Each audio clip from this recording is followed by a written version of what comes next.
Hey guys, Professor Bill, Comic Book University, and Runaways, issue number 19. Yeah, I had a feeling it was Molly who went and ran over to Alex Wilder, because that only made sense. Anyway, so let's get started on this, shall we? Writer, Rainbow Ruel. Artist, Andreas Genolet. So that's fairly new. Color artist, Triona Farrell. VC's Joe Magna on letters, and Chris Anka doing the covers. Carlos Lau does the graphic design, and the Runaways were created by Brian K. Vaughan and Adrian Alfana. So yeah, Molly is the one who tries to run away from the Runaways basically, and go off with Alex. I don't know. Like, they seem to indicate that Alex had these ghost powers this whole time and that it was referenced before. I don't remember being referenced before. Apparently I missed something. Anyhow, so Alex has ghost powers. The only ghost powers he has, he doesn't need to eat, drink. He's basically a zombie. And if he touches, or if anybody makes flesh-to-flesh contact with him, they get a couple of moments of almost paralyzing fear. Molly wound up trying it just for the sake of conversation. I guess her youth and her absolute fearlessness was better than that. Plus, don't forget, go and check out Comic Book University, Runaways, explained in a minute. More specifically, Princess Power, explained in a minute. I explained all of the original Runaways, but Molly's parents probably had a lot to do with her ability to ignore mental attacks, or at least shrug them off. Either way, she recovered from that expertly. What do you call it? We just get a brief glimpse into what Alex is going to be doing in the future, and I dug that. This comic book was a very isolated comic book. I like that. I really do like that. I hope that we don't see Alex again for a little while. Let him start building up his plans and doing whatever it is that he's trying to do at this point. We don't exactly know what he's going to be doing, but cool. And yeah, I just want to, seriously, I just want to see all of it. I just want him to go away for a little while, then come back as some mega level threat that just, potentially screws up all of the Runaways. How they figured out where he was going to be and all this stuff, there's a bunch of them. It doesn't really matter. Maybe they used the elder god, the child of the elder god who was, hanging out with him. I don't know. And it looks like we're going to be exploring a lot more of that in the next issue. As for this one, though, I enjoyed this. This was fun. Here's the cover of the next issue number 20. This is a fun comic book, man. Just this issue by itself, really fun comic book. On top of that, look at all this. The best of 2018 by all these people and whatnot. That's cool. This is one of those comic books that not a lot of people read. Well, obviously it's not the case, is it? Apparently a lot of people read, but not a lot of people review. You get all types of people on the internet, and everybody can sound like an expert, myself included, when I don't have somebody fact-checking me on the spot. Yeah, absolutely. I can sound like an absolute genius. You know what I'm saying? All of us can. Every single one of us. The trick of it is, how well do things actually hold up? Look, I could do research to try and back up every single point that I make, but I'd rather just try and go by what I know. I'd rather just try and go by what I like. My personal likes and dislikes, my tastes and distastes? Untastes? No, distastes.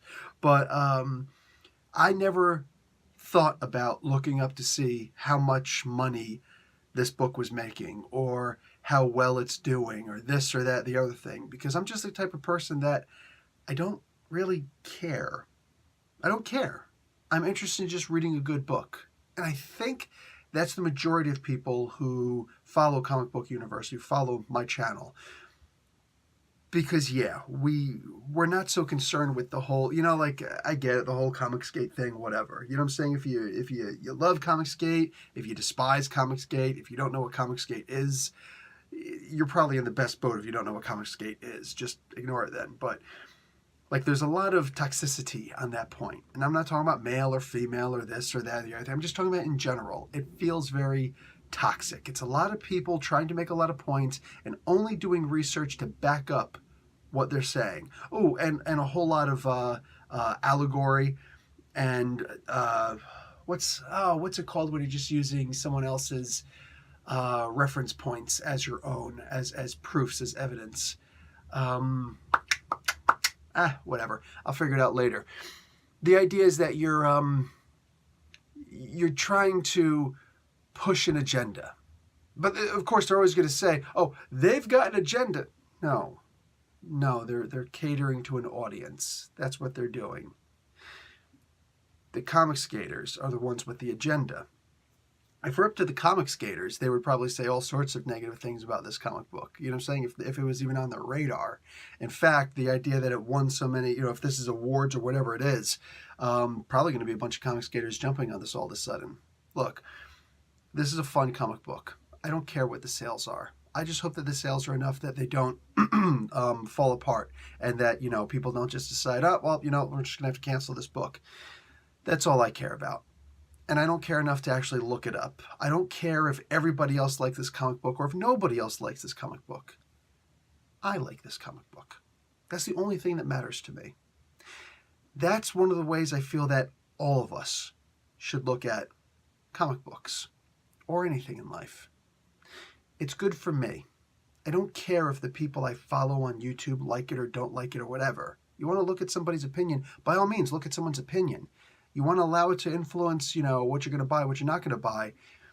As long as you know the person, as long as you get the gist of their likes and dislikes and they seem to conform with yours, by all means, absolutely, do that.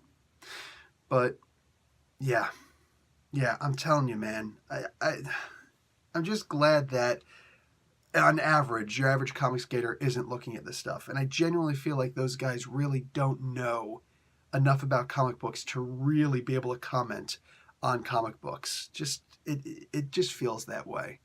And I don't know all the comic skaters. I'm sure somebody will turn around and be like, well, this one guy. So that's not comic skate. That's one guy.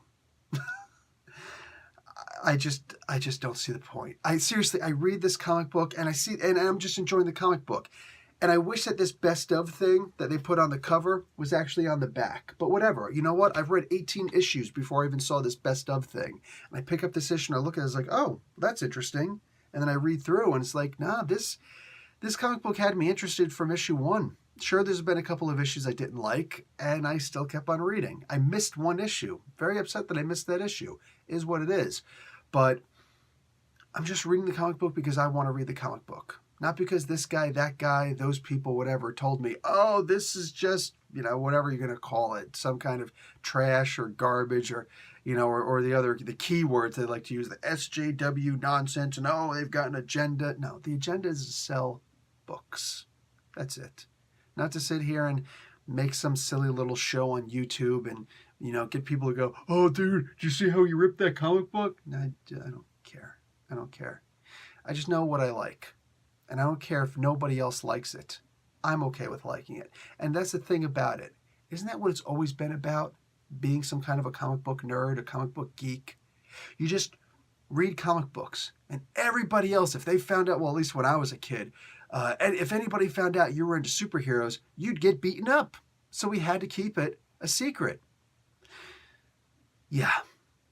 Didn't care what anybody else thought. You just wanted to read them because they were good. It's funny how the bullied, the nerds, have been, the most toxic of the nerds, the people who probably got beaten up the most, are now suddenly determining what we're supposed to like and not like, right? I'm telling you, man, if it was up to them, this book would have fallen by the wayside a long time ago. Anyway, I'm glad that I don't listen to them. Good book, guys. Go and check it out. Follow what I say, because I am the status quo. Or just, whatever. Professor Bill, Comic Book University. Class dismissed.